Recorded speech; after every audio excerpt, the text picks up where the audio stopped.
माथि लिखित सुसमाचार ताहार 13 अध्याय 58 पद पढ़िबा।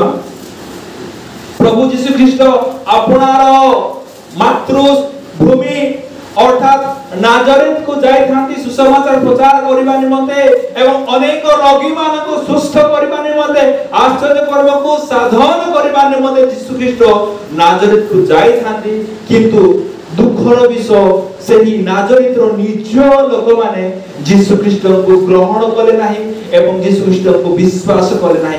एनो जीशु कोन कहते हम के पढिबा आउ से समानकर अविश्वास हेतु सेठारे अनेक शक्तिर कार्य कले नाही। सुनतु एठारे प्रभु जीशु ख्रीष्ट को विषय रे माथु लेखंती प्रभु जीशु ख्रीष्ट नाजरेत तो गले सत किंतु से मानकर अविश्वास हेतु अनेक शक्तिर कार्य को से साधन करि पाले नाही। मोर प्रभु को लोक माने जीशु नाजरेत थिले न नाही से समय जीशु अछंती किंतु शक्तिर कार्य हे पारु नाही। कारण कोन से माने जीशु को विश्वास करे नाही। जदि हमने जीशु को विश्वास करबा नाही तेबे आम्भ मानको जीवन रे प्रभु शक्तिर कार्य करिवे नाही। आमनकर रोग सुस्थ हेबो नाही। हमने पापरु मुक्त होई परबा नाही। हमने अधर्मरु क्षमा पाई परबा नाही। हमें माने ऋणरु मुक्त होई परबा नाही।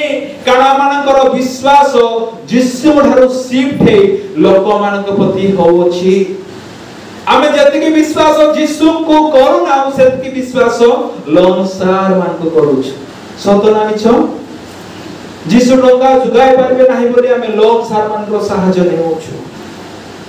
जीशु सुस्थ करि परबे नाही बोली मेडिकल में जाई थाओ ता ऊपर संपूर्ण विश्वास करि थाओ मोर प्रभु के लोक माने मो लोन नेबर विरुद्ध रे नाही किबा मेडिकल रे विरुद्ध रे नाही किंतु मो कहिबार अर्थ हैला आइ माने लोन नो किबा मेडिकल रे मदे सहाय्य नो किंतु आमानकर संपूर्ण विश्वास जीशु को ठारे रहबो।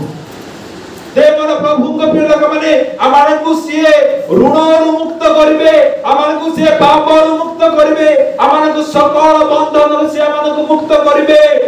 जीशु नाजरेत रे अछंती सत किंतु शक्तिर कार्य करि पारे निजे जीशु होई प्रभु परमेश्वर होई शक्तिर कार्य से काहे करि पारे नाही।